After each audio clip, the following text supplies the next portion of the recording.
Nothing serious. It just goes somewhere. Every day we lose 2 billion, but unaccounted for. Shit. I ain't actually done. I want a piece of that cake still. You know, the funny thing is, he says it like he's someone that is just a random, like he's just a normal guy. Like, you know, I just found a statistic and I just thought I'll let you know. Like I can't do anything about it. It's just that figure's not surprising, to be honest. let me let Kenyans know what's happening, but I won't do anything about it. Don't worry. But yeah, true say, it's not surprising. I mean, if some people can be caught with like 200 M's, you know, in just a bag, just for vibes. Well, Kenya, what I've realized, Kenya's just survival of the fittest, man. Literally, you know. If you have it, you have it. If you don't, you don't. If you get in a position where you can have it, then you'll grab it. Do your thing, yeah. You know what I mean? You only have one chance. You grab it, you do your thing, boom. So if not, then you're just gonna say you're a spectator. Yeah, true say. Crazy. Yeah, it's like where they say corruption's only bad if you're not involved. Trust me. Yeah, bro, it's facts. That's facts. You know what I mean? When you're in that seat and you're chopping that money, bro, you ain't complaining. They need to give me that 2 billion. I'm gonna start a GoFundMe to buy Arsenal. I want to contribute. GoFundMe. Hold on. Would you lot? Okay, what would you lot say is a problem in your team? Let's even start there. Not like I care, but this is like Kenya again. This is where do you start? with Arsenal. Yeah. You know what it is, yeah? But everyone's got used to mediocrity, bro. Yeah. Like, bruv, guys are discussing guys like Xhaka and thinking guys like Xhaka are actually levels and he should not be my football club. He's not to the standard of Arsenal. He's not to the standard, bro. He's not to Arsenal standard, bro. Central midfield, Xhaka is not to our standard. Compared to the people that we've had in the past, bro, he's not to the standard, man. We used to stay at a certain standard and it's just dropped off, man. It's dropped off. Guys like Neni, bro. What is he doing in my midfield? What is he doing? Bro, don't even get me started. You probably don't feel it. Don't get me started on Arsenal, bro, because I will say some things. They'll ban you from this country coming back. There was a time man was dishing abuse to Elneny. I can't even lie. I was dishing abuse. Everything he posted, I was onto him. I remember. I was stressing. But they're not to the standard of Arsenal Football Club. No, that's the number one problem. And then from there, the Arsenal fans right now are gassed with these guys. Like they're caught up. They think because they don't really see other options, they think that these guys are standards, but they're not. They're not levels. Yeah, they're not levels, man. If you was to buy someone this January, who would it be? Actually, January's done, isn't it? Yeah.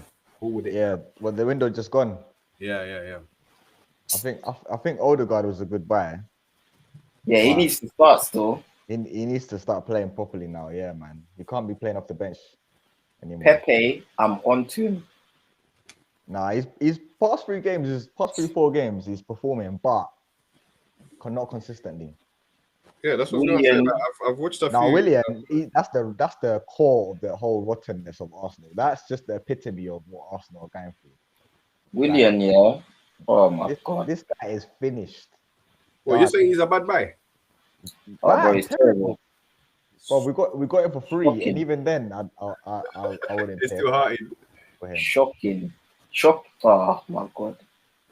God help her. Nah, it's all good. I mean, would you not say that is something to do with the whatever? You know, like how managers can get the best out of someone. Because I'm not gonna lie, like watching Willian. Bruv, you're Mr. Positive about it's all good, but we're in the trenches. Man said it's all good. We're suffering. I did say I don't give a shit in it.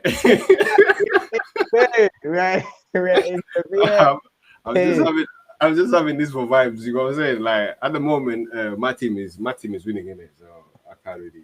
Now you know United right now. The United this season have been running on vibes. I swear that. But they're not going nowhere, man. They're not going nowhere.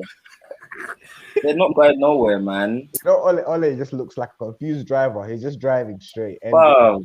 and he just the car seems to work. The car seems to work somehow. They're very annoying, bruv. They're not going nowhere, fam. I can bet money they're not going nowhere, fam. You know how we said last time we're just winging life here? I mean, we're winging it, but it's working. You know what I'm saying? That's what you lot are in the bus lane, fam. You're not going nowhere, fam. It's a better position than whatever. The House of Boris. Us, we're stuck in traffic. Yeah. You know, you lot are in the bus lane. You're gonna get sooner or later. You're getting caught up, fam. You're not going nowhere, I promise you. Yeah, as I said, it's better than that number 10, boy. I hate Man U. I hate Man U. Man U and Liverpool, yeah. I hate them. I hate them. You know what? I don't like, Bob. You know the funny thing is, I just thought about it now. Liverpool. I don't really care too much about. I won't even lie. I hate them, bro. It's us that you lot hated it. It's only because of the people that support them sometimes that piss me off.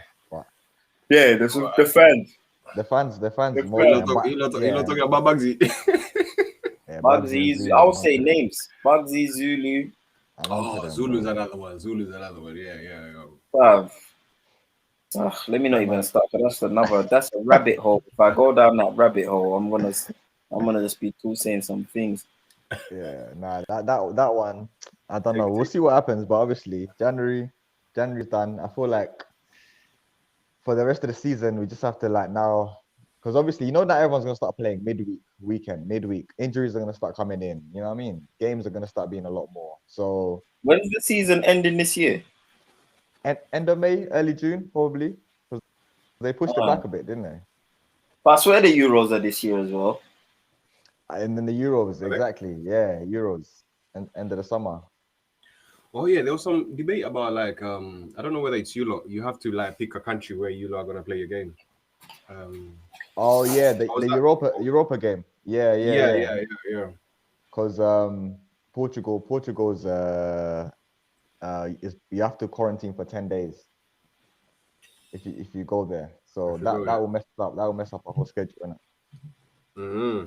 So we're gonna. They just need to cancel that again, man. Cancel what? The Euros as well. No, we're talking about Europa. Oh, the Europa, they're doing 10. Oh, is that why Liverpool can't go to Germany? Yeah, and then we can't go to Lisbon. Is it Lisbon? Who are we playing again? Playing Lisbon, no? Benfica. No, Benfica. Sorry, yeah, you're right. Benfica. Yeah. So I don't know. Right now, everyone's in the trenches, but some are surviving better than others. It is. I seen now people are gonna have to quarantine in hotels. So people in Kenya, boy. Nah, Kenya isn't on. There's a special list, isn't it? What? So people from Kenya can come and just walk straight. Yeah, if I was to come tomorrow, I can just come. I just need a negative test. I don't need to quarantine in those hotels. There's 33 countries. There's a red list, isn't it? Mm-hmm. Oh, there's a list. Okay. The 33 countries. Mm. So if your country's on that list, then you have to book a hotel and whatever. But if you're not on that list, you can just come. Oh, okay. The other thing that didn't make sense to me is how we get a pass, but people like Rwanda get banned. I don't know. There's bare countries in Southern Africa as well. It's looking a bit political still. Well, this whole thing, that's another situation. This whole thing has just been a mess. Isn't it? It's not making sense. I mean, shout out to them for letting Kenya through, but if you're not, you see the whole South African area, then that we understand. Mm-hmm. You know what I'm saying? If you get South Africa, you say Botswana, then places there, then those happen, then it kind of makes sense, Yeah.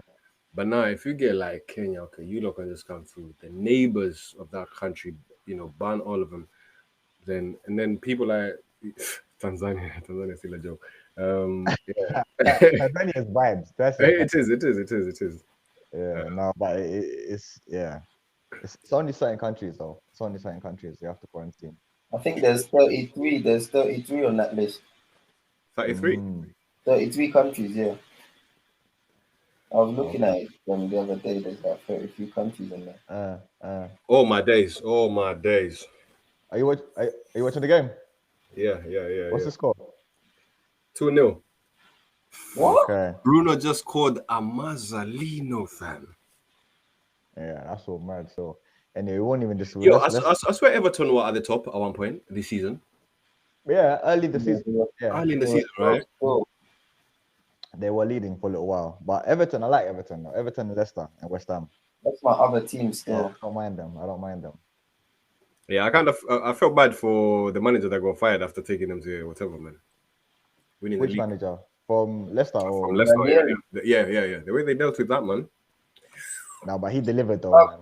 He delivered. You know what the thing I always try to explain to people now, bro? Premier League is a business, man. Yeah, cutthroat. I don't have time. If I'm the director, if I'm the manager in the pub, I don't have time for man to be losing results. It gets to a point where you have to balance the books. You have to look at, bruv, the more my man keeps losing, we're losing. But you have to look at it. It's not just results nowadays. It's money, fam. That thing has too much money in it. Martin, he sounds like someone that's been investing in the stocks. He sounds like he knows a thing or two. ID sounds like he's been investing. Yeah, bro. Put me on. Where should I put my money? Let me balance the books, ID. Help me balance the books. No. I'm good. I'm easy. Teach me which one? Which one shall I choose next week? I'm easy. You're not involved in the stock thing? Nah. Nah, that's not your cup of tea. Where are you putting your money, fam? Or where should people put the money? It's under that mattress. I don't do the stock thing though. This guy hides his money under the mattress. I can tell. Yeah. I'm old school. Yeah, just one M-Pesa and cash. That's it. Yeah, I'm two avenues, fam. I'm old school, fam. Is that you? Me at a nacha pombe soon. That's when you know my man. He's got a project. I ain't drinking nearly 30 days, you know. Swear out. Marvelous. What are you going through? My mind is so clear right now. My mind is so I feel like I'm what's the word? Your clarity. I have mad clarity right now. I've nearly done 30 days right now. That's good, man. That's good. That's a good look. Well done, man. That's a good look. Yeah, not gonna lie. I feel like I need one of those still. Yeah. The dry month. A detox. Just a dry month, innit? I do them randomly. Like the last one I done was in November. Because I knew December would be a Mazza anyway. So I was like, okay, November it made sense to have like a dry month. Now I'm just thinking of the next one. Like I wanted to do January, but obviously most of January I wasn't sober. Is that when you lot came to Kenya? Yeah. Okay. And then we had so many people with birthdays and stuff. So that's always a tricky one. It's not possible. Yeah. It's not. And I never realized how many people we have. The thing I clocked about, if you look at it in that way, but there's always gonna be birthdays. Yeah. You understand what I'm saying? Like there's always gonna be something going on. There's always gonna be, but especially the way like we are. You understand what I'm saying? There's always a reason. Yeah, it's the Kenyan culture. It's not good. You feel me? Like our culture, there's always a reason, but to get a Hennessy or get a Kobote. You don't really need, but all I have to do is bring Ken and be like, oh yeah, Arsenal beat Everton 3-0. What are you saying? Then one thing leads to another, and is that what I'm saying?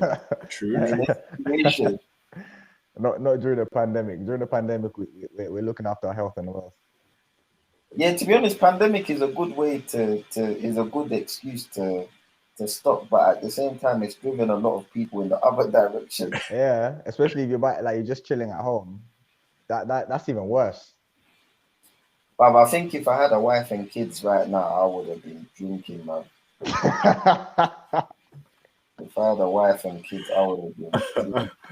Especially the way Arsenal are performing right now, it doesn't add. If I had like 3 Amayas in my house right now and my missus on top of it, I'll be drinking. You'd be on the bottle, yeah. I'll be on the bottle. I'll be drinking, fam. Yeah, I think that was a very big lesson, like the way people coped with the whole situation. obviously people not having breaks. And now you see people complaining, like, I can't stand my wife, I can't stand my kids, blah, blah, blah. And you're like, raw, I thought they were yours. You thought you knew your family until you found My out you didn't friends. know it. You didn't know anything. You didn't know But anything. you lot are in the UK. Which one was worse? Is this one bad, or was the first one like crazy? Which one do you think is more This one, like at least, affecting people at least more? yeah, at least the first one, no one actually knew what was going on, so everything had to stop. Like nothing happened for the first one, so everyone was on the same boat, everyone on the same vibe. We're just gonna see what happens. Give it a month, 3 weeks, and then after a while, you realize no one knows what's going on. And then this second one, they just completely messed up. So I think this second one has been a lot worse. And obviously, Yeah, I've heard people saying that this one is. It compounds This because of one, winter as well. Winter doesn't yeah, help. you can't even go outside and that. During the summer, at least you can go outside, take a walk, whatever. Nah, people are just more inside, so it doesn't help either. You know what I mean? That's mad. You know what I mean? But This one, people like in Kenya, people have kind of like forgot about it, to be honest, man. yeah, Kenya is just like there's curfew at 10 p.m. But apart from that, everybody's kind of. But you see, even your numbers don't make sense. Yeah. Like the way Kenya is so open, I mean, you'd like to think that the numbers will be crazy, right? No. If you think about it, it's the opposite, Mato. The way like the maths that I did, yeah. But UK and Kenya have a similar population. True. This population is probably out by like 2 mil. Like nah, either not way. Probably 10. Nah. I think England has I think England itself has more than Kenya.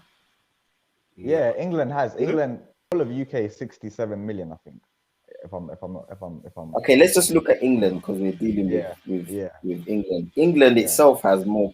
The population is bigger than Kenya, isn't it? Yeah. England fits into Kenya 4 times. The size. Yeah. The size of Kenya, the size of England fits into Kenya times 4. Number 1. Number 2, England. But England, there's no shags, there's no dollar. Like where I am is where I am. Do you understand what I'm saying? If things get, I'm not running and I'm not going to Shropshire. I'm not going to Sussex to my rural home and chilling. Do you understand? There's no space, babe. What I'm trying to say is there's no space. You understand what I'm saying? We're in cities cooped up so much that where you are, you have to do those things. But you all have to go to the same place. Like at my yard, I have to go Lidl. I have to go Chicken. Like there's nowhere for me to go. I have to run into these people regardless. Yeah.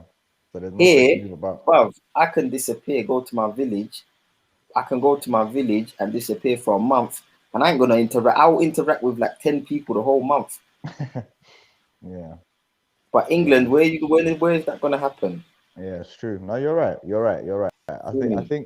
think on that point of what's happening in Kenya, I think it's a good time to bring in our guest as well, because I'm sure he has something to say about that as well. Because honestly, seeing it from his perspective, someone that's travels a lot as well and still working, I'm guessing. I think he might have a good perspective on what's happening. So, producer man, if you can do us the honor of bringing in. Cheers. What's up, people? Mheshimiwa mwenyewe. No, it's supposed to be Mkurugenzi. Mkurugenzi. Yes. Adi Maber, Toy. My guy, that's all I know. I'm still learning, don't worry. And I've taught you more than that, man. I know you have, but the words you've taught me, that they're not for right now. It's not 9 o'clock yet. It's always the wrong words in it. I can't pass. You can't say the good thing, the one word which is in Lu and in English is dollar. Don't matter how you say it. Same word, man. Dollar. Oh, the dollar. That would be a dollar. It's the same color no matter where you are in the world. That's right. Welcome, VJ1. This is just vibes, you know what I'm saying? We're just here, have a conversation, discuss things, and obviously right now, I mean, you know, obviously we know what you've done. You know your work. You know, award-winning director, DJ. So like for you during this pandemic, how has it been Hold on, Ken. coping? Hold on. Sorry, what? I was gonna say some of us don't really know him like that, so let him All right. introduce himself, tell us what he say, does. Yeah, facts. That's true. No, you're right. So go on. You can give us a little intro and then tell us how you've been coping. You know, during the past year or so. Intro, VJ1. Yeah, so I wear many hats. Director, music videos, but pretty much I think I consider myself a creative, right? So using video as a medium for creating and getting ideas from thin air right into people's screens. DJ has been a passion for me for many years. I think that's what really started this creative journey. And Kenyan by blood, by birth, by tabias. Everything. Yeah. So yeah, I think and that kind of forced me into this business-y world of just hustling, you know, not selling wheelbarrows, but hustling. So Kenya, COVID, man, I don't know, man. I think things were happening prior to COVID. It was already on a spiral down. I think COVID was the straw that broke the camel's back, as they say. If you were on the ground in 2019, you could smell it. You could smell something was off. Everyone was complaining under the breath, and you could see, you know, that if something small happened, so we're all waiting for 2022 elections for the proverbial feces to pop. And I think for me, I had to re-strategize and think about how to continue growing and scaling a business when you can see there's changes brought about by more so by technology. And what I mean is now, if in my area of a trade, everything was changing, right? So we used to make videos and charge clients X amount of money. Now clients are going directly to someone like Jugush, Flaco, you know, this Instagram generation, and you make a video directly with your cell phone, no production, no crew, no nothing. You just tell the guy, hey, look, I'm Safaricom. I want you to make a video on your phone that is about this. So you can imagine technology was coming in and changing the business models of people, it's disrupting everything. So if you couldn't see that and figure out how to evolve beyond that, you pretty much caught to get pants down. COVID happened. I remember I was actually in Nairobi at the time when we were hearing of this weird thing from China, and I had a pre-production meeting with Unilever, and we literally had to shut everything down because like, hey, we don't know. We didn't have a full action plan for how do you shoot with 40 people, social distancing, masks. Everything went down the tubes. And then they shut down everything. Remember now, April last year, when the real shutdown started, nobody knew how to manage this thing. And at that time, I think I was in Kenya. There were some opportunities back on this side. So even leaving the country was a problem. Eventually got to leave, and I came here, and I was able to get into completely different line of work just to make ends meet. So when things opened up again. When you say here, what do you mean? Are you still in Kenya right now, or where are you right now? No, I'm actually in the US right now. Oh, yeah. Okay. All right. Yeah. So you've been there the whole time, or? No, I've been going back and forth quite a bit. Okay. Even the video that we shot with Nameless and Wahoo, I think we did that in I want to say November, if memory serves me correct, or maybe slightly before. And then I came back here, went back to Kenya again in December. Of course, December, you know, during December, you have to be in Nairobi. Kanairo. Kanairo, you know. Yes. And then I came back in January. I think I'm back again in April. So, and that kind of is now my model. How I needed to adapt was, instead of having this huge company, huge, right? I had guys that worked in the company. So instead of having employees or contractors, I had to sell some of the gear and now go back to just being VJ, just the solo guy. So I'll come and hire a camera. I had cameras, I had lights, I had everything. Wow. But now you can imagine you're sitting in the house with COVID, with shelves of thousands of dollars worth of equipment, not making money. Right. I realized, all right, it's time to rethink this model. All those things, those are assets. I liquidated, sold them, diversified your portfolio, basically started another business to kind of offset, because if anything, we've all learned that you can't depend on that one. If you have a salary and then you're followed or you lose your job, now you're in trouble. If you have a kiosk, an M-Pesa kiosk, something happens with the M-Pesa system and there's a huge competitor coming in, what do? Right?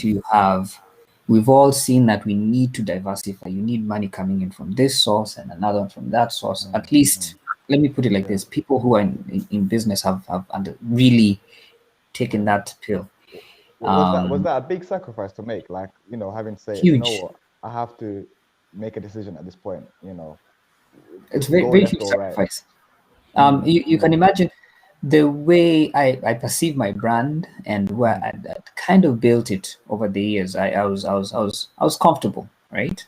I lived in a nice gated community in Nairobi. I traveled the world when I needed to. Right. I'd come to New York and go buy, the latest, greatest camera and go buy. I was living the dream, so to speak. Yeah. And then COVID happened and you realize that dream can be snatched from you very quickly. And life in Kenya and life abroad is way different. We all appreciate that. There's certain comforts that we enjoy in Kenya that we can't afford when we travel.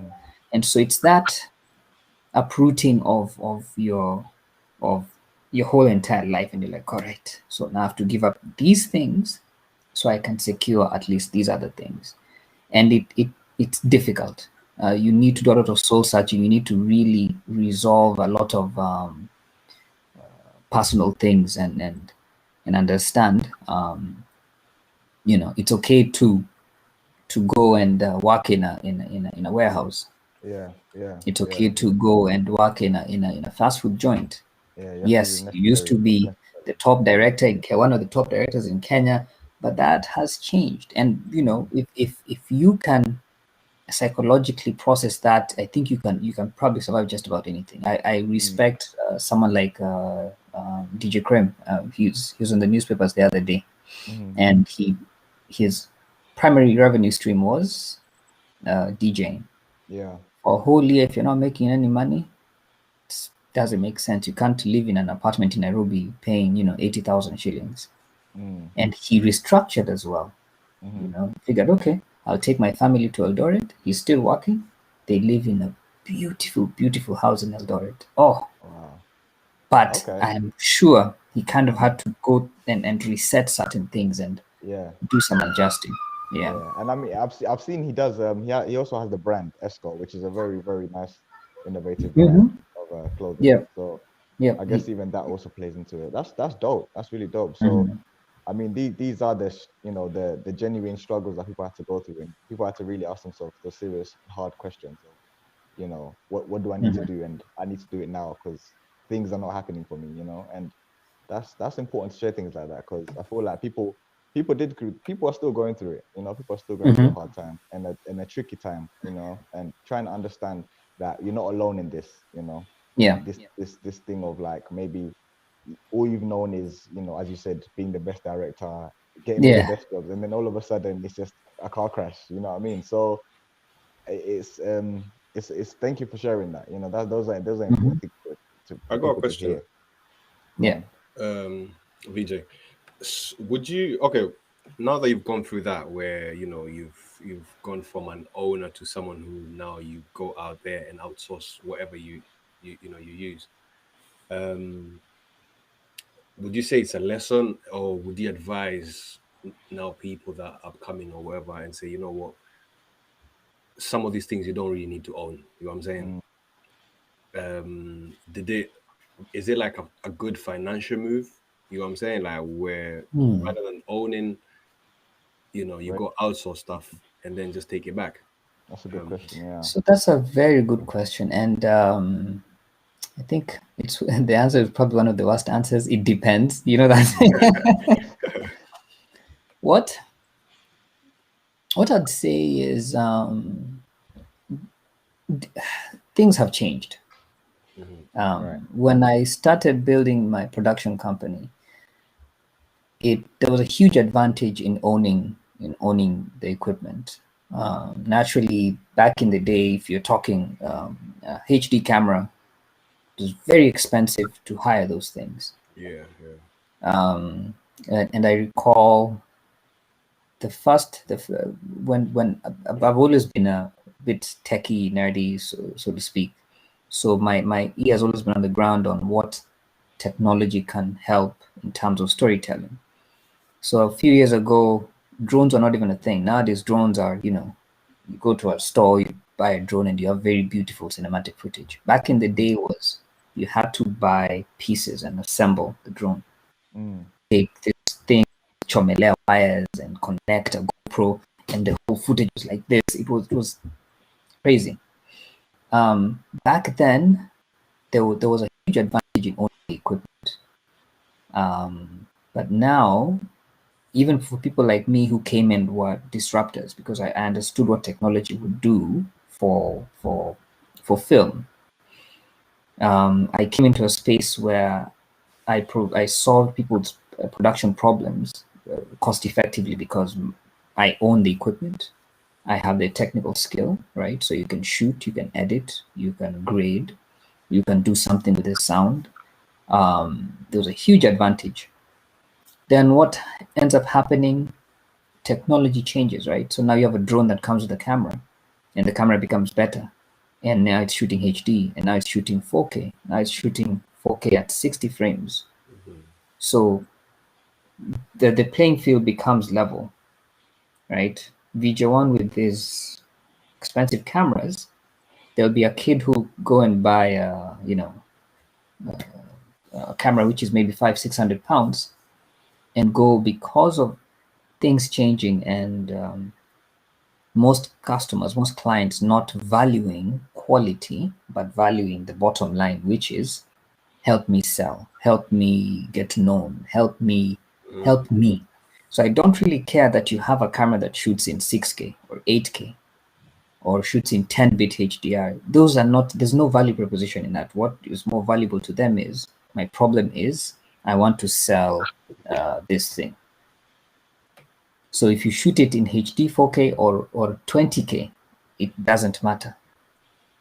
All that matters is I need to sell this. And so for them, then the value becomes this kid who's come with a $500 camera and says, yeah, I can shoot it the same. Because for them, their bottom line is, I need to sell this product.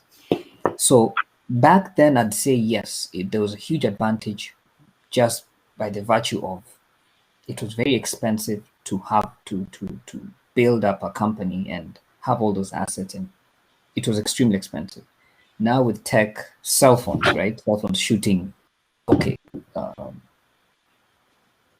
Even small, boutique companies like us are threatened because some of these guys are shooting stuff that looks really, really good and going online. So now anyone's getting into the game, and I'd say to some extent, even DJing or anything that you need to acquire. You go to most clubs, they have decks, they have equipment. And if you, depending on how you model your business, especially if you travel a lot, then you're going to spend almost, you know, £2,000 on the latest DDJ SR decks, but you're flying across the country, you can't take it with you.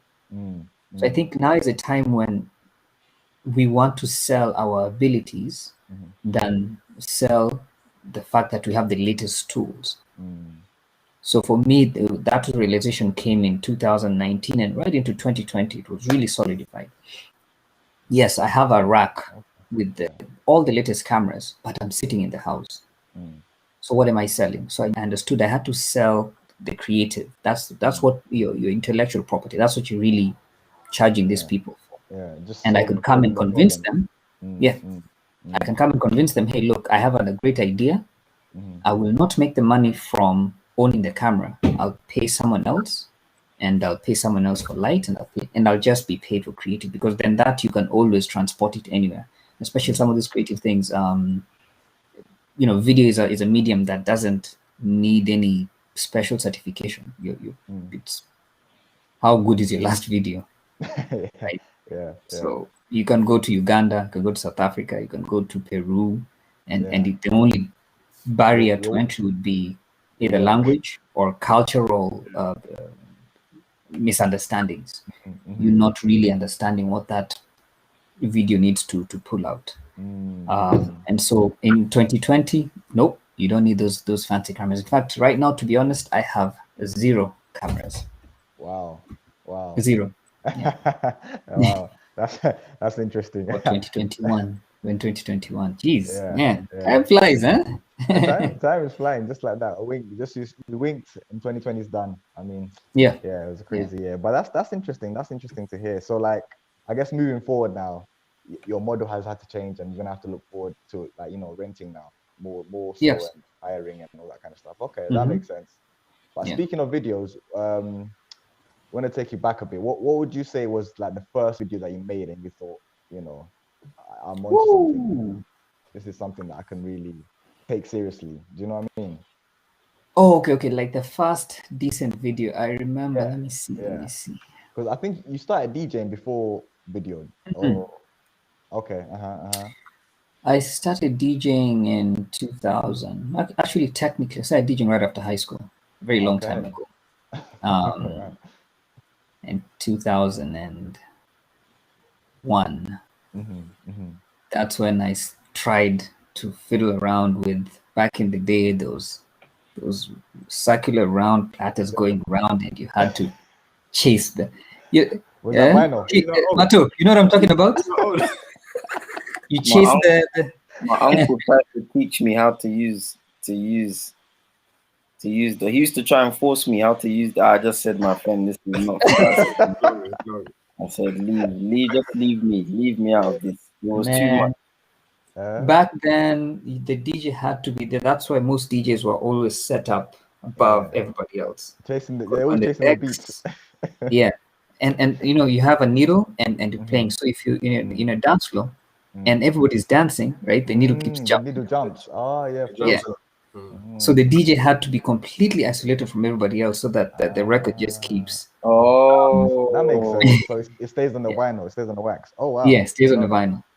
So there's some serious problems, and even just getting music. That's why the people like Pinye did exceptionally well, because he had a connect with people in the UK, and as soon as a record drops, that thing is playing, and the only person who had that record was DJ Pinye. So, but at that time, I was just a young kid, and I just enjoyed music. Used to go to parties, get frozen and everything.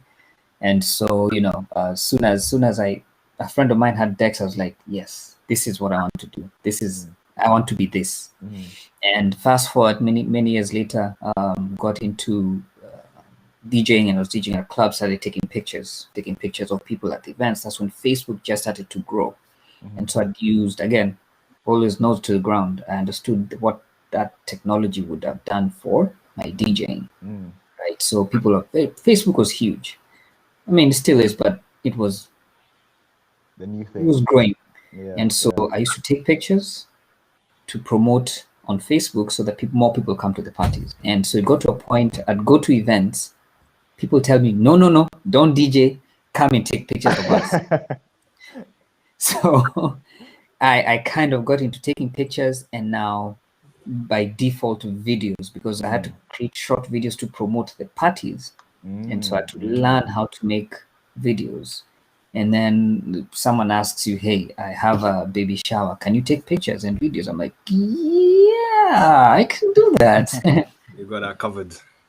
And then I got into video production. So my first video that I'd say, my first videos were terrible.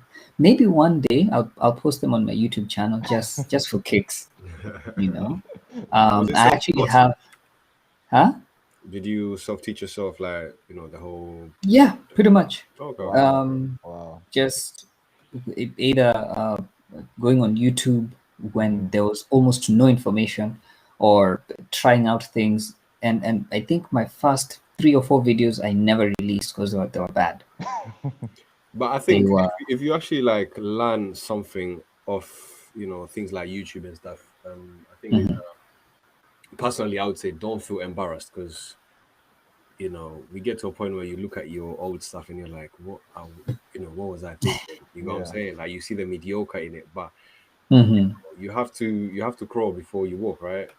Yes. I'd say, like, you know, don't, especially now that you're shooting videos for people like, you know, the Namelesses and stuff. I think that would be. I think YouTube is probably one of the best ways to learn. To be honest, Absolutely. I've heard crazy YouTube stories about what people have learned from YouTube. No, if you're serious about anything, if you want to be a makeup artist, you want to be a DJ, you want to be anything that is you can learn on YouTube.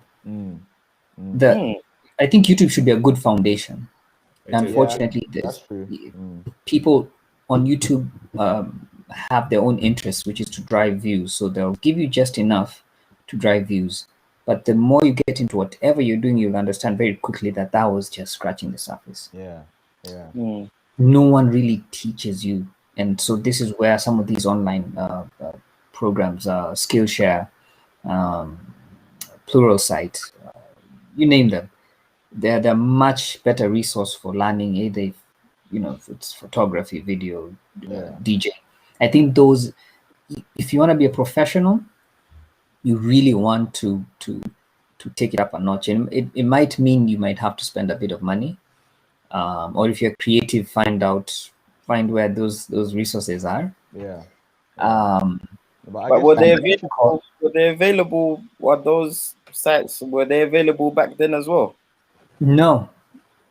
In fact, I remember one time I was on a plane actually from the UK going to Nairobi, and me being a chatterbox, this guy next to me saw me working on a video or something, and he started talking, "What do you do?"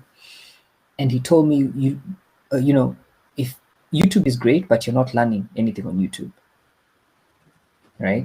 So he puts me onto this website called Pluralsight.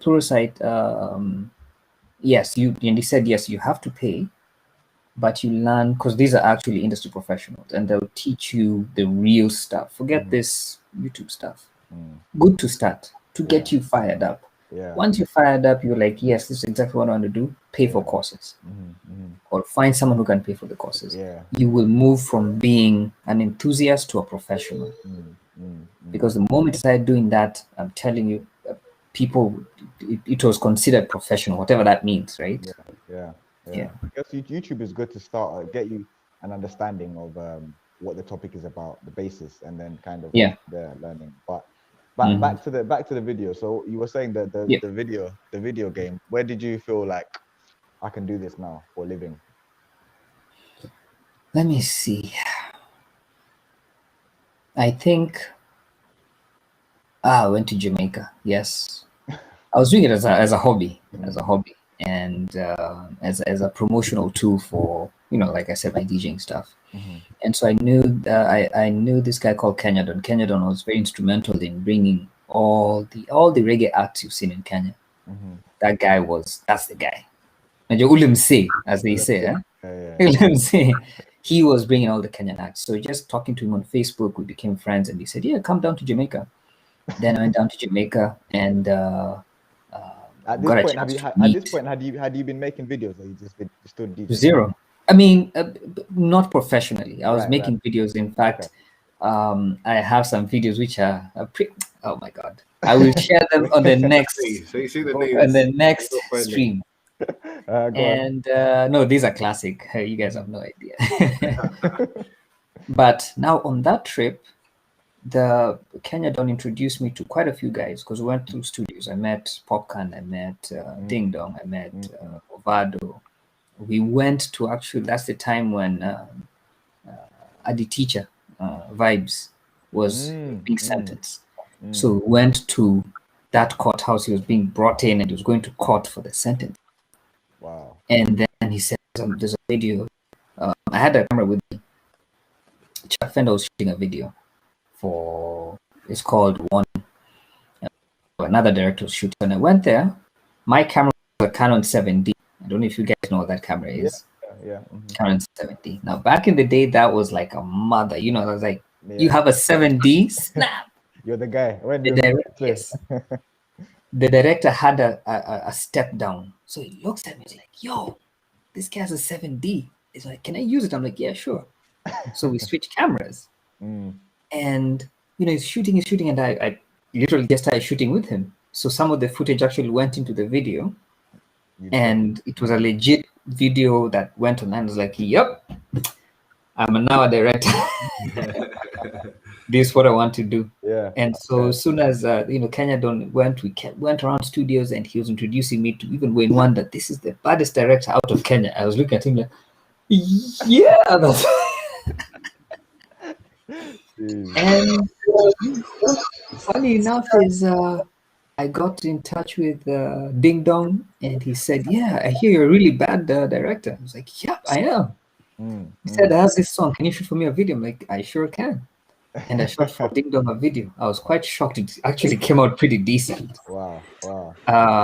And you know, from there, I went to Nairobi and I showed guys. Guys are like, yo, you've been to Jamaica? That was what was amazing. Not that you shot a video.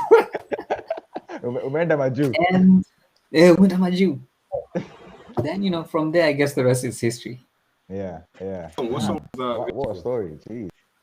So Jamaica, so your first video was abroad, in other words. Yes. That's dope. Bro, I'm vibing so much with you. Like, I had to bring myself in from the background, man. I was gonna say that's our director, by the way. That's the baddest. When Richie had baddest, he was like, "Nah." What would you say then is maybe the Hello, Richie. No, go ahead. Go on. Yeah, I mean, I'm linking so much and vibing quite a lot with what you're saying, especially because I'm in the same exact industry you're in now. I mean, I do videos and filming and all that, but it's true. It has been one of those industry that's been knocked down, kabisa. You know, like this Miss Rona has messed things up. But as you've said, owning equipment and having those huge. I own a number, and I'm feeling the same as well. And I'm like looking at them. It's just like the plane landing on a tarmac. You know, it's losing money if it's on the tarmac, but it's the same thing in the industry. But as well, they take they've come to mess up things, man. You mentioned like Njogosh, and there's one thing that I would say, and I would want the industry to understand that even if they're going to those, there's something that they're missing from people who are experienced like you and me and other directors, is that the quality than the quantity. That's one thing that they are missing out. Although that's the current, I could say that's a current vibe, but it will come to a point, maybe they will come to understand that. I think for us, sorry, Richie, for us, I think what we have to understand is, and what I was kind of saying earlier, we have to evolve. It's not them. They don't know any better. And so it's on us. The responsibility is on our shoulder to show them that, look, I know it might seem that this is a good idea, but there's probably a better idea. And I think the fusion of you being able to still be between Jugush and Brand X that's what you're selling, right? It's no longer the cameras, it's no longer the lights, or it's really your ideas that you can still give Njugush to execute. And then through your professional cameras and your sound and make that production even more meaningful. Yeah, because it's a losing battle. You can't convince a brand not that quality is important. You can't. No, you can't. They don't know the difference. You know, they wouldn't know that this is shot with a Red or a Canon Black Magic or Ari. Or Ari. It looks good. Look it na kamzuri. Can you just make it a little bit more colorful? But you know, I'm appreciating the idea still stands as long as you have a good idea. Yeah. Now I appreciate technology going up now, because on the other hand, as you say, like me, I've tried to evolve, because what those small phones are doing, they're upscaling the quality and it looks quite good. But what I'm as well, I've taken an advantage is to take the next step. Now I'm into virtual reality, virtual production, and augmented reality, VR stuff. Yeah, that's what I mean now. That's what I'm doing. That is, now you're in a position where you can. You're on another level. What do you think about that? I mean, technology evolving, but taking advantage on different ends as well. Yes, absolutely. You see, at the core, that still comes down to what? Creative. It's really the idea. And so for you, you're using your creative and leveraging technology to tell the customer, yes, I know. You can go directly to Mr. Njugush or Flaco. But what you're paying me for is this idea of using this particular technology to help you do what you need to do. And that's what I think we, as a society, need to more our businesses around. It's our ability to solve people's problems using these tools, right? As in the big lights and the props and makeup, wardrobe. That's what we are selling nowadays. It's no longer I have an Ari. Yeah. Because like we said, you'll shoot on an Ari, and we've seen those videos on YouTube. This guy has an Ari and he has a Samsung phone, and those things, to be honest, to the layman, those things look the same. In fact, to some extent, the cell phone looks a bit sharper, so the naked eye will be like, yeah, that looks better. I'm like, actually, the Ari looks better, because as we know, it's upscaling, and on the smart TV makes it look better. That's true. That's true. Yeah. By the way, I was going to ask. Can you hear me, VJ? Yeah, go on, Mata.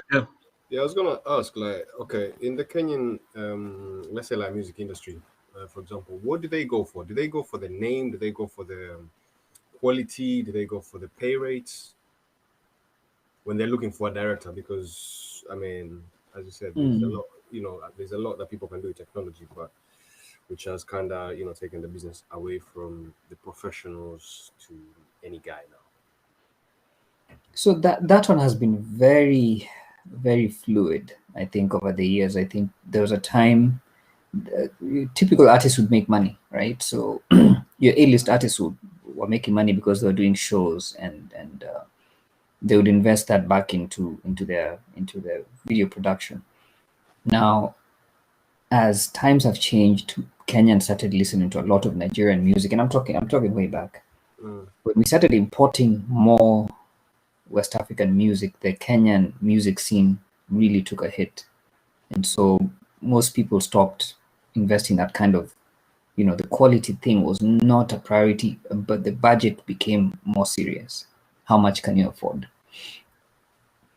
Fast forward to a point where the Kenyan artist was not investing anymore in themselves, in their growth, in trying to develop a new sound or perfect their existing sound. And then the Kenyan fan got lost. And I think we all kind of know that time when we really there was no craze until this Gengeton thing came out, and they started shooting on their cell phones, or a very inexperienced director. Then there's a connection between the Kenyan fan and the Kenyan artist. Now the problem with that particular connection was that Kenyan artist was bado alikuwa na struggle, so there was no production value in the video. That's why all the Kenyan Gengeton videos look the same. Ika, Wambo, and Njeri, Wakam. You know, we always joke about that in our circles. Wambo uko, Njeri, come through tuna shoot vida. Pale to base. And that became a video. And so the thing shifted very quickly because it wasn't about quality, it was just that connection. The Kenyan fan was connected to Gengeton. And so that has kind of gone through its phase. I think it's plateaued because we've refused to grow. We've refused to grow that, get that Gengeton and really find a way to export it. And so these Gengeton kids don't have money. They usually have someone who pays for them. And I remember when I shot Ethic Figure, those kids were very shocked that this director is paid that much money. Buddha Mazu told them to shoot two. Ita Nani, the guy who shot the previous videos. Tunaweza shoot video 4 na hiyo budget. Because they couldn't understand, like, one video we're paying, and they just didn't see the value until I sent the video. They're like, oh wow, you know. There's a difference. And there was a difference. There was a shift, and you could see the industry, the Gengeton industry, shifted along. They're like, oh, you can do that. Yeah. Right. And so all the other videos started shifting over. Yeah. And so give me just 2 seconds. I need to connect my phone battery. Please continue. No problem. Ato, what was your favorite Gengeton song? I have a lot. That, as you already know me, I'm a Gengeton. But you know what? I love Kenyan music. I'm not gonna lie. So whichever category you wanna put it in, for me it's more the creativity. Because, you know, like how we go back, you know, to like TBTs. And you're like, okay, I love the whole thought process of an artist. So like now I think about someone like Issa, and I'm like, okay, what was going through his mind at that time, early days? You know what I'm saying? So I'm like, okay, cool. I'm gonna F with that era because of certain creativity, like whatever they brought to the table. And then now Gengeton is one of them ones where now you listen to people, you're like, okay. There's some things they say and you're like, okay, what are you thinking? You know even the way, you know, the funny thing is, it's like, it's deeper than just a genre of music. Because, you know, like art, it defines culture, it defines, you know, society, essentially. So essentially, like, when you say Gengeton changed the game, it wasn't just music, it was language, it was dressing, it was like the way people thought, it was the whole culture shift. And it didn't, as Vijay just said, it didn't progress. There was no real investment to export the sound or to export the culture, shall I say. You know, because as you were saying that right now, it just reminded me of the early days of growing up in the UK listening to grime.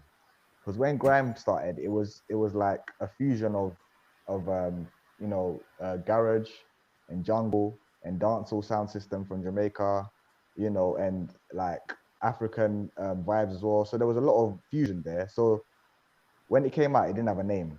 You know, it was just a sound that we knew what it sounded like, we knew what it looked like, but there was no name.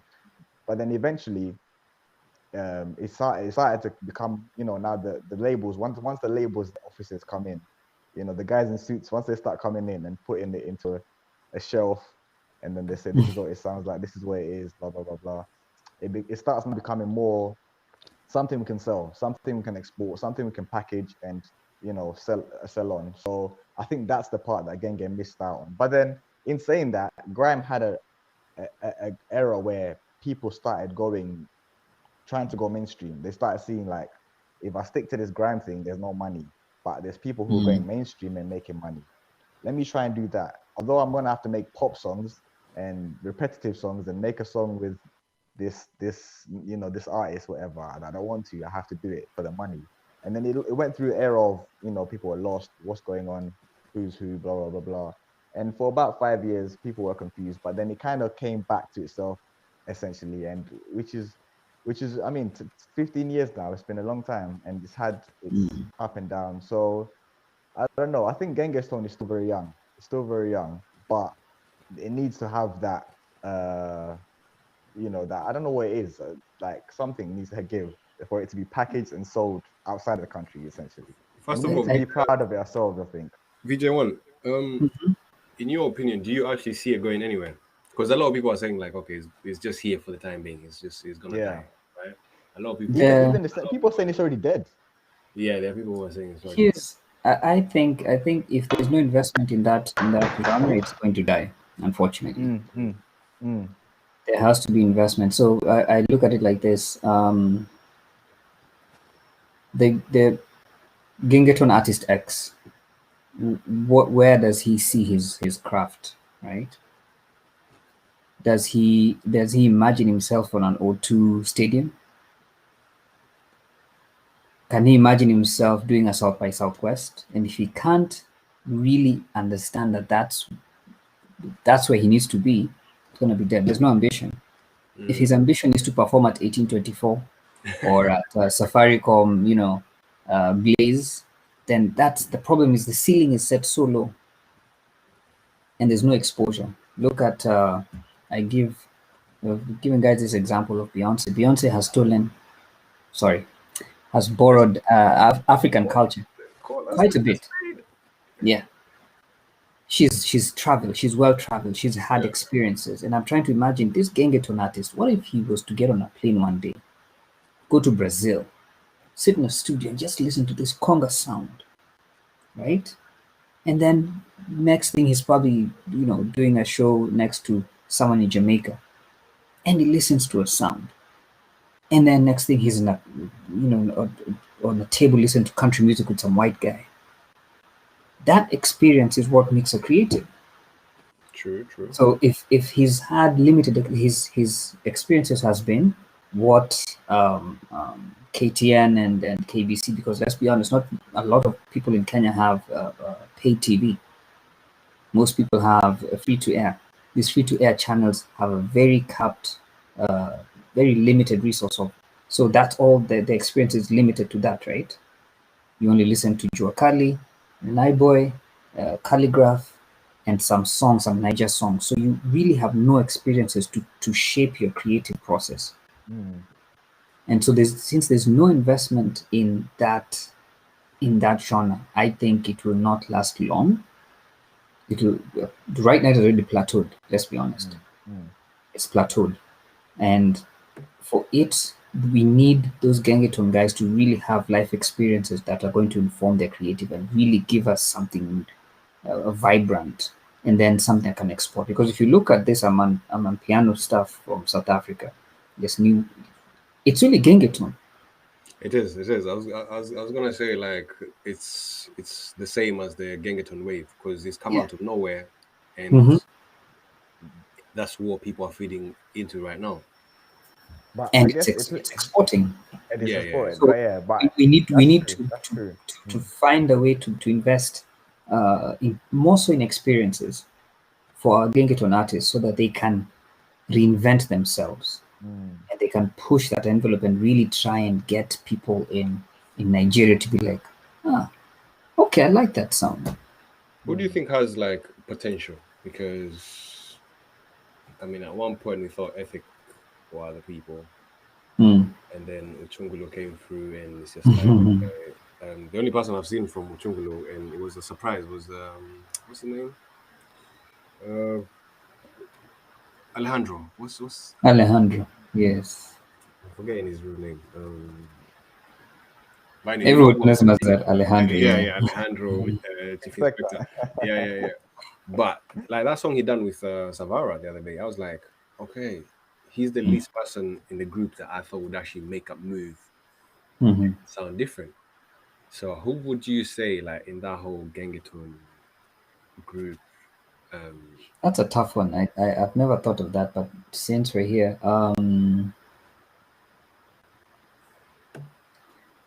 it's hard to say because I don't know if they really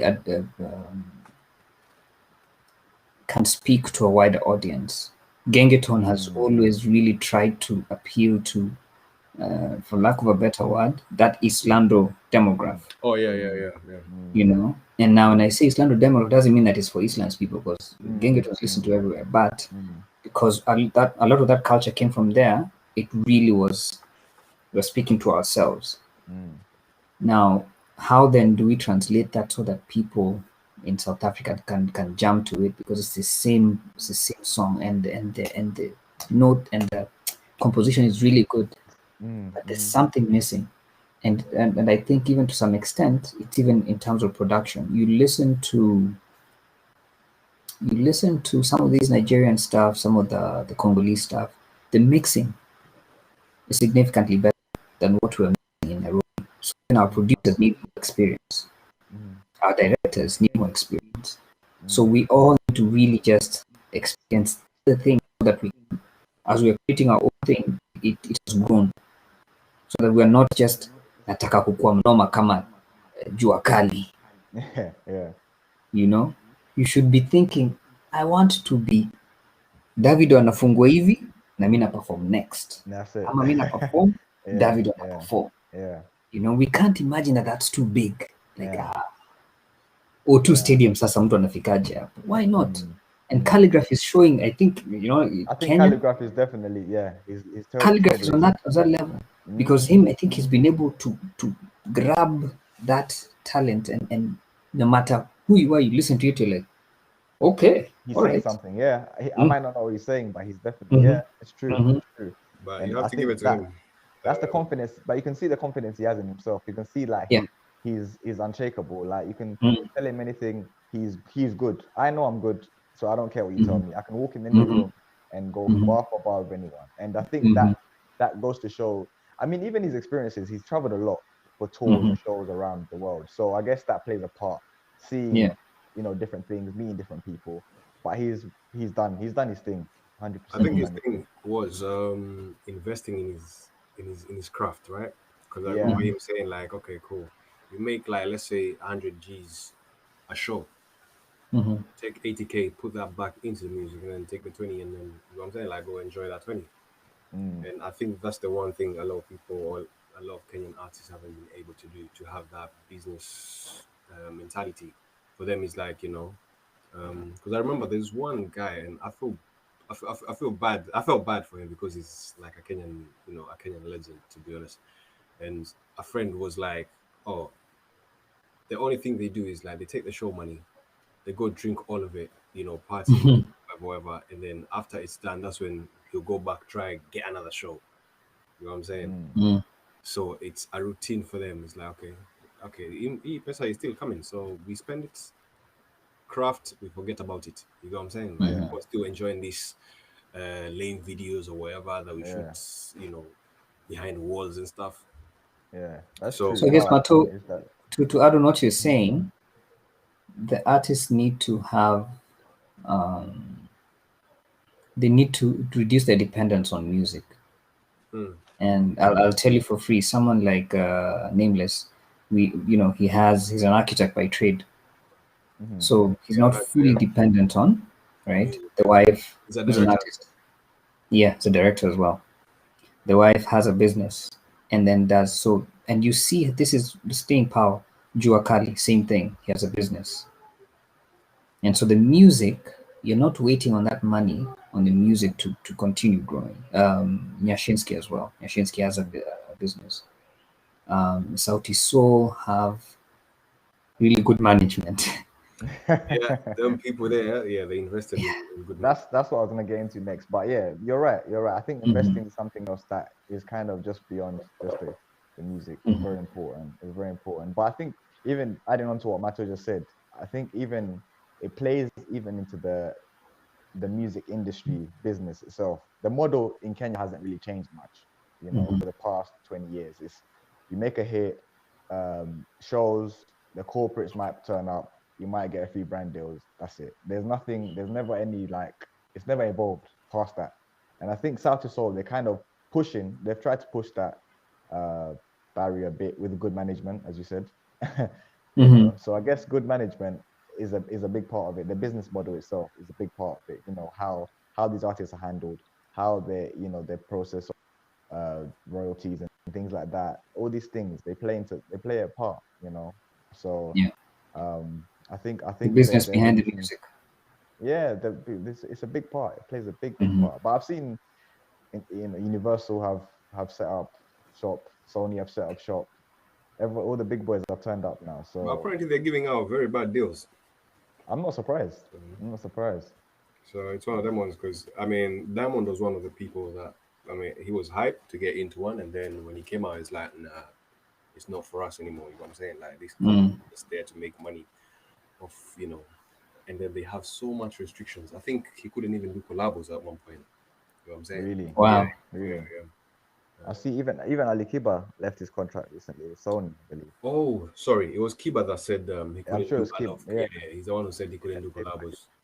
He's been Sony for a long time, I think, because even he's dropped like 3 songs in the last 2 months, which is incredible for him. Yeah. I think those labels come in. Now there's this theory that some of us had, that labels are coming in to really silence the market. Just because the returns on this market are kind of limited, so you don't want anyone to grow and disrupt other markets. Because Interesting. I'm telling you, at the same time, I know an artist who was signed or was going to sign. He actually went to Nigeria to sign with a Universal. Another Nigerian artist was signed, and the level of the disparity was huge. Yeah. The kind of money they're pumping into the Nigerians was nothing compared to what they're giving the Kenyans. So Red Sun was signed. Red Sun has done less since he was signed than when he was not signed. And you always wonder. So every time someone is signed, they quiet down. It's like, so what's the benefit of being signed? Ethic, since they got signed, they had a spike, but they've just. Who signed Ethics? Universal. Oh, okay. That's interesting. That's interesting. But these kids were really, they drop a record, man. Within a day, they are talking 800,000, almost 1 million views in one day.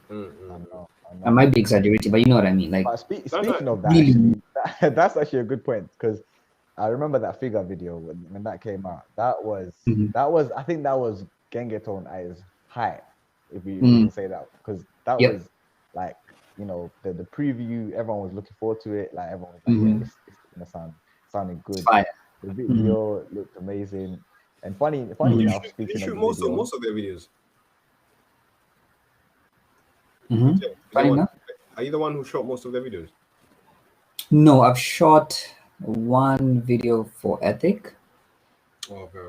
I believe I by the time you shot it in a club. Was it in a club somewhere in Nairobi? Yes.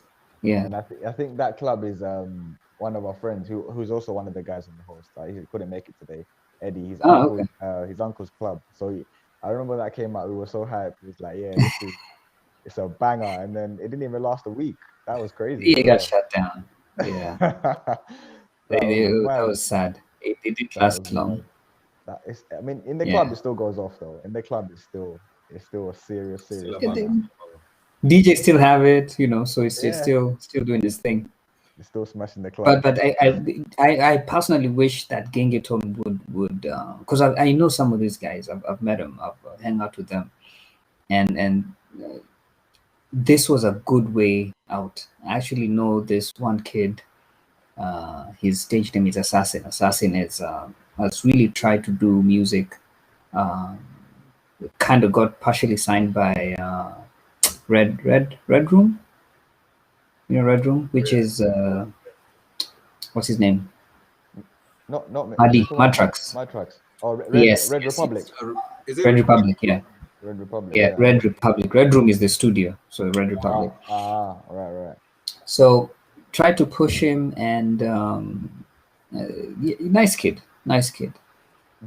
And the unfortunate part is if music does not work for him, there's very few options, you know. And I met him at a time when he was in a very dark place, and I don't want to get into details, but it was one of those things. If I don't do music, I'm gonna have to do something else, and without using words, you really understand what he's saying. And that's a lot of these kids. If I don't do music, I'm gonna have to do something else, and that something else usually does not end well. So for someone like me who's had the chance to even sponsor some videos where you meet this kid, you're talented, and they just they don't even have fare to go back home. What do? Like, all right, I'll sponsor. And you just hope that this video will get them to the next step so they can even afford to pay a director 30,000 and get them to the next step, and they can move, you know, from home or from, you know, Komoja, they go to like Buru or Langata, you know, just move up. You don't expect them to go immediately to Karen, but you honestly hope that they can just figure out, you know, a way to progress their craft. So how it's going to change, we don't know. We will have to kind of wait and see. What about, we had the whole conversation about Play KE. Where do you see that going? That's a good question. Or where do you actually think that? Are people embracing that? Are we embracing our music now? Are we finally appreciating ourselves?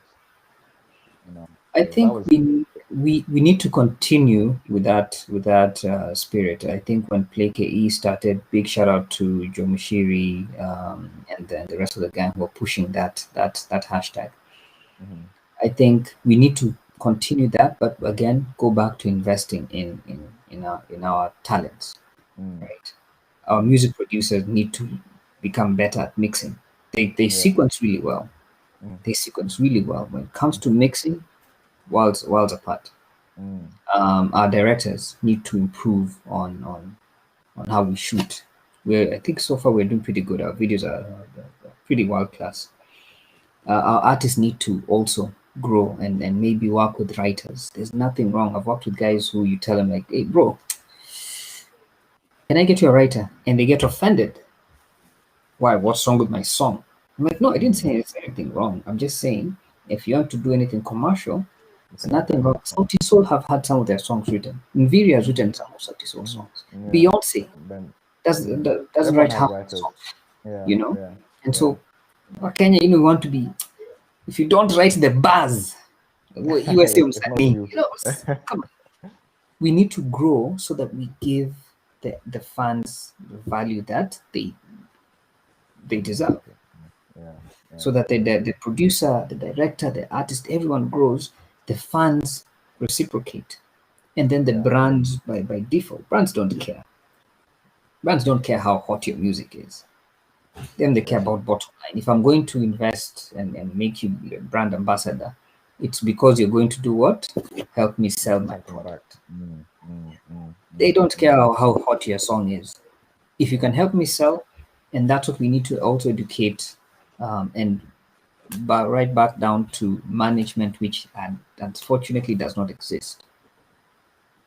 So and management and distribution. Like we need a whole structural change. Not change, but a whole structural kind of, you know, focus to move forward. So that there's people who are good at making music, shooting videos, singing in the music, and then selling the music. So that your song is being played at an airport in Helsinki. It's not impossible. It's not. It's true. It's a few phone calls, a couple of contracts with a good distribution, and your song is being played, you know, in airports, in restaurants, on XM radio. But the problem is, again, I don't think we've had enough exposure to start thinking along those lines. We're only thinking, hey, Mazo Naiboy ako na show na Nyuki. Wow. Alafu ako next, ako na show Thursday na Nyuki, Friday LD, Sato Mombasa. I want to be like that. How do we get our artists to start thinking of calligraphs? Nataka kwenda kwa studio with MI next week. After that, I have a show in London, and then I'm coming to Machakos. Now, if we get our artists, our producers, our directors to start thinking globally like that, I think we can grow, and then even the fans will be like, I feel it, right? Yeah, and then they It's want a support feeling as you well. you can't quantify. A lot of times you hear these Niger tracks I put on Spotify. There's an Afro something playlist. Half the songs I didn't know, but I was listening to them like, yo, that is a jam. Yeah, It's a vibe. Mm. His Blinky Bill song came up. I was like, yes, Blinky is on this list. Oh, Other yeah, than Blinky yeah. Bill, I don't remember. Not even Sauti. So I don't. Okay, it's a very long list, so I haven't really. But Yeah. we need to get more experience so that we can get our stuff out there. Okay, that makes sense. That makes a lot of sense. But like, if okay, I guess speaking in terms of that, so obviously the Nameless and Wahoo videos came out this week, and they were proper. They were proper. It's a job well done. Congratulations. Thank You guys executed it properly. That was even the storyline, the way it's been shot, the cinematography, it's done really well. So like with that, what was the creative process? Did they approach you with an idea already, or did you kind of have to storyboard for them, or how did that go? With Nameless, this is the third video we've worked together on, maybe even fourth, I can't remember. Really? But yeah, quite a few we worked with Nameless on. Wahoo, this is the first time. Oh yeah, Nameless and Calligraph. You shot that last year as well, didn't you? Yes. Nameless and Calligraph. Yeah. There was another one with Nameless, we've not released, just Nameless by himself. There's another with Nameless and a guy called Jerry. I think that's it. Yeah. But for this one, this was actually Nameless had the idea. And he, for the longest time, this is the first time him and Wahoo have done a song together. You can imagine, I think they've been married for close to some 15 years. They've been together for a while. They've never done a song together. So the challenge for them was their first song would have very high expectations. How do you just, after all these years, just release a video together? So it had to be very strategic. And that's when they said, okay, what if I never met Wahoo, or I met Wahoo without meeting her? You know, we were in campus together. I was walking down, and I was in a bus stop, and I sat next to her. Never talked to her, and then I got into a matatu, and we never talked. And then 6 years later, we met, and so that was the concept. That was the basis of that.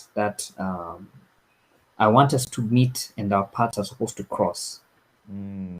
And so we sat down, and we actually for about 3 sessions, which was close to about 2 days, and we tossed ideas back and forth. What about if you do this?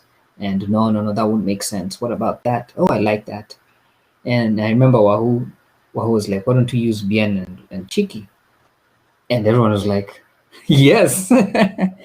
You know, so we did that, exchanging wives as a concept as well. And so it was a collaborative effort. We all kind of, that won't work, try this and try this. And then once I had the idea, I had to now structurally make it make sense, you know, and have what happens in the sequence. And so we kind of manage everybody's ideas. And that's really my job. Yeah. I think Ken asked you, what would you consider your best video?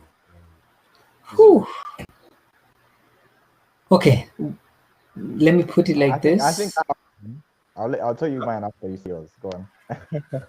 Okay, mine I would say would be Naibo's Usipimi Mwanaume. Okay. Yeah, not for why that? photography, because the video for me was very symbolic. We had we sat on that song for about 2.5 years before we actually released it. Wow. Yeah, so when the song was originally recorded, I never had an idea for the song. And every time I have an idea, I will sit with my boy and that, no.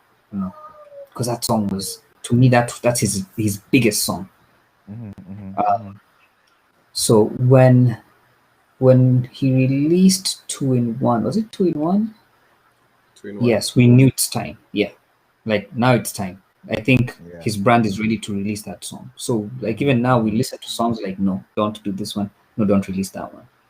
This time it's time for this one song. It's time to go. Yeah. So he sat down and Naiboy said, I want to go completely left, completely crazy. I don't want you to shoot all this. I want you to think about a process. So same thing. We sat down in my house for 2 days. And just I drink Guinness. And I drank Guinness and tried to brainstorm. Like, no, he wanted to try and hang himself upside down and this weird stuff. I was like, okay. So after about 6-7 hours, so about 5 a.m. in the morning, I told them, oh guys, you know what? I think we're thinking too hard. How about we shoot a one-take video? You know, a one-take video, and then have many of these scenes we're talking about within the video. So the camera moves from one place to another, to another, to another. And so we have different sets and almost incorporate all these things we're talking about. And they liked it. Yep. We went on the first day, we shot. Everything did not work. So we had to go back on the second day and shoot it again. So after 2 days, we finally had that full sequence from beginning to end with no problems, everything working to what I wanted. And the good thing, you know, this kind of videos, you can imagine it takes 2 days to shoot a 3-minute song because it was not working. Yeah. But for why I like this video, to answer your question, is because on the top, you see these cool things happening, but there's actually subliminal messages underneath. So like the guys who are dancing there, that for me was symbolically the gospel industry and how fake it is. And this is really the boy child, you know, tuchange to get mzinga. You know, you're living beyond your means. Yeah. And that's you know, the song says usipimi mwanaume. Right? The boy child is really struggling in this whole video. This was just cool. The girls was for, and the DJ represented the music industry. You can see the laptop and the Serato is actually off intentionally. He's not even playing our music. Oh wow! Yeah. So what is he playing? You know, and he's given money for what? For Yola, because there's a Msani who came and gave him a CD. He's like, no. Gives him cash, and then he takes it and he says, "I love it." Yeah. Our music, our music scene is intentionally just suppressing, you know, the artist. Our own. Yeah. And then, of course, you know, the gospel industry is really the fakest industry ever.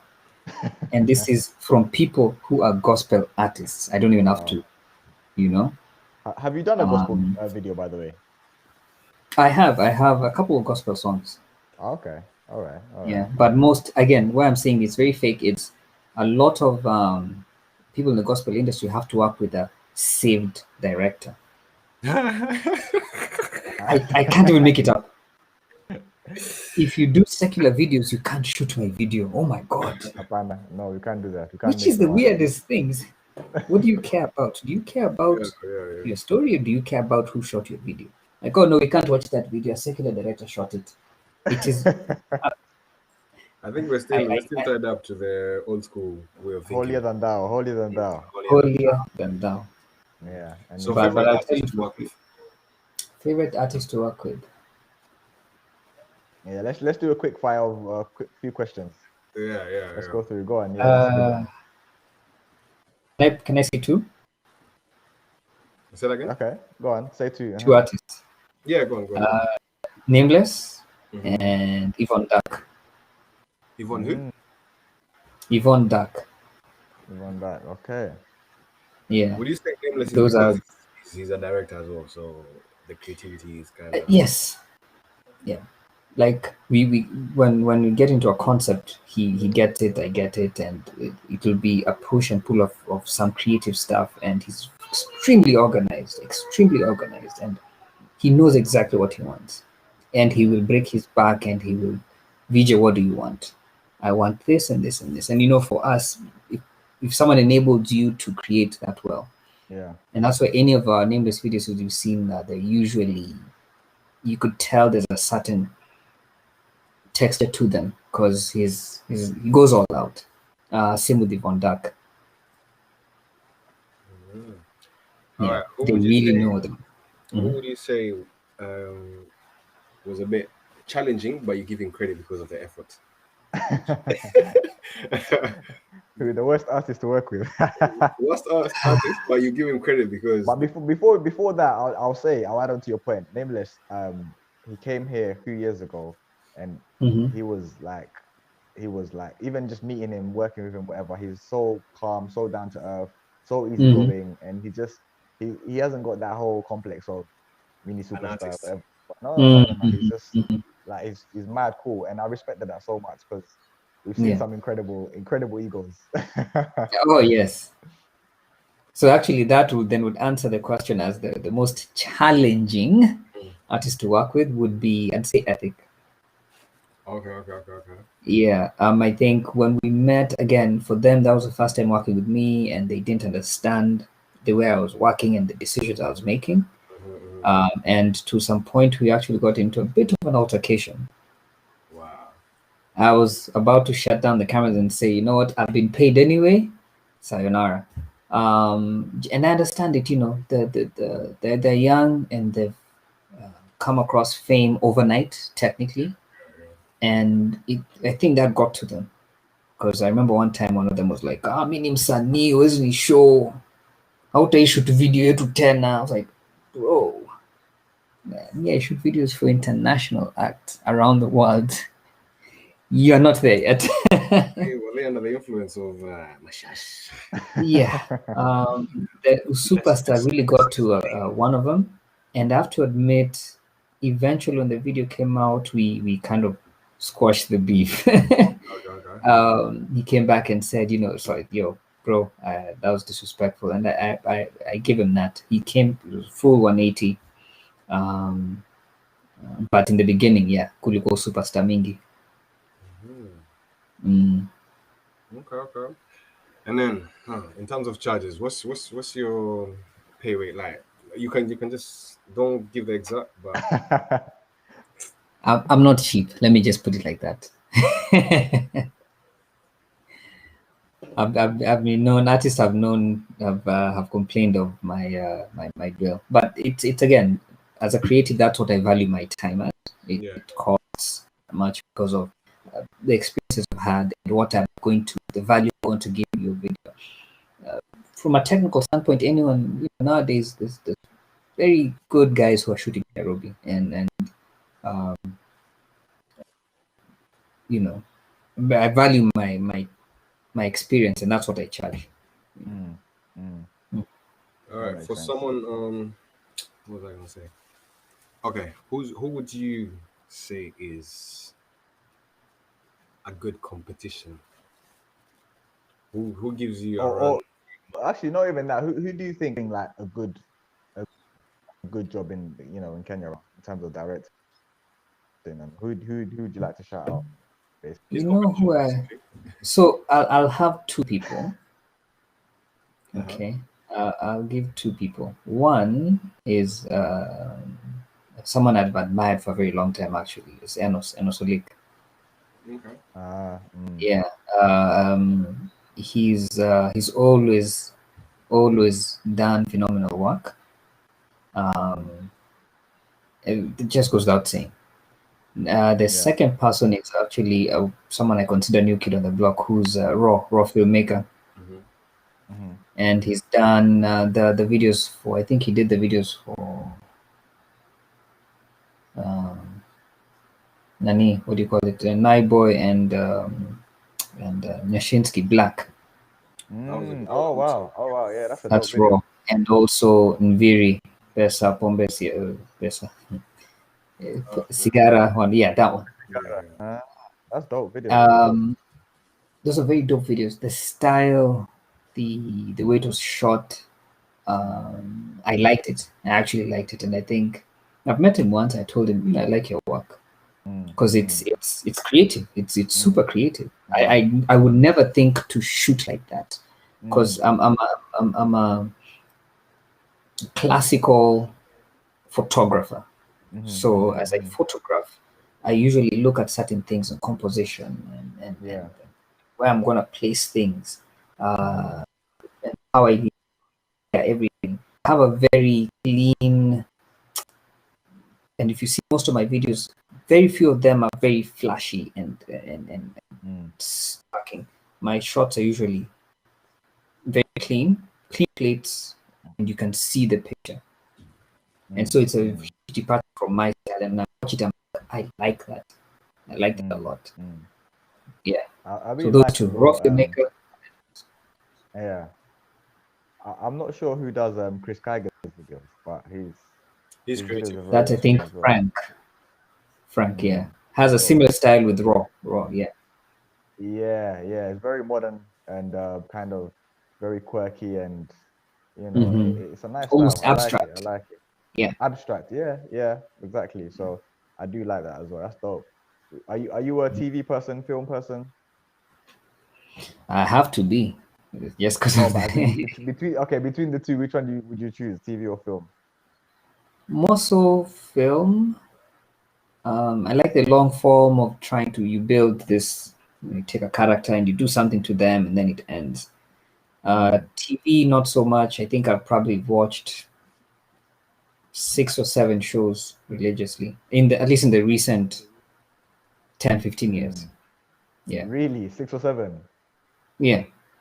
Oh, that's. I haven't really followed anything. I've not watched Game of Thrones. I've not watched Breaking Bad. Oh, don't feel bad. I've not watched that show as well. Yeah. You know how people went crazy about the Games of Thrones? Yeah. That put me off, and I was like, no, I'm not even gonna watch it. One that I really enjoyed was Blacklist. Blacklist I've watched beginning to end. Yeah, Blacklist is dope. I just finished watching one called Snowfall. Very dope. Very dope. I've heard about that one. Yeah. Watch it, Matter. It's on BBC. Snowfall. Yeah. Very, very dope series, and it kind of tells the story of the crack era in America in the 80s and how it came about. The CIA involved and how it kind of corrupted the black community and the Mexicans, and it goes deep because like season 4 is coming out next month, I believe. So there's a few good stories in there.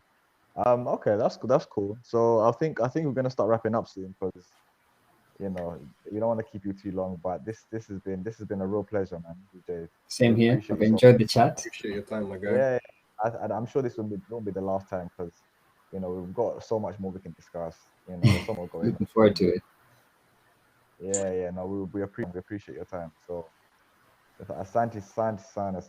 Director, you don't want to say something to each other in your language? Any last remarks? Keep in touch. No doubt. Where are you based in America? Sorry? Where are you based in America right now? I'm in Texas right now. Hey, Texas. That's a small Kenya. It is Kisumundogo, as they say.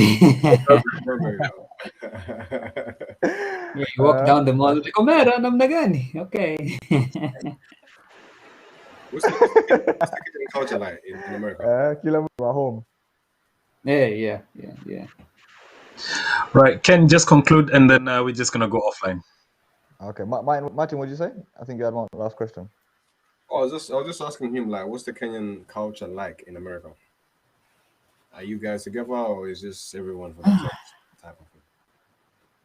It's a complete mashup. That was a deep sigh. That was a deep. I know. I was like, where do I start with this? Let's reserve that for the next next show. We will not have enough time for that answer. No problem. To able to, but people enjoy the nyama choma and alcohol in Kenya. It's like every other Kenyan in America. We'll continue that conversation next time then. Yeah. No problem. Asante sana, and we appreciate you guys and everyone that locked in. We appreciate your time. We appreciate you coming in. And obviously, as we said, this is not the first or the last. We're just vibes, nothing serious. Because it is. Peace. All right.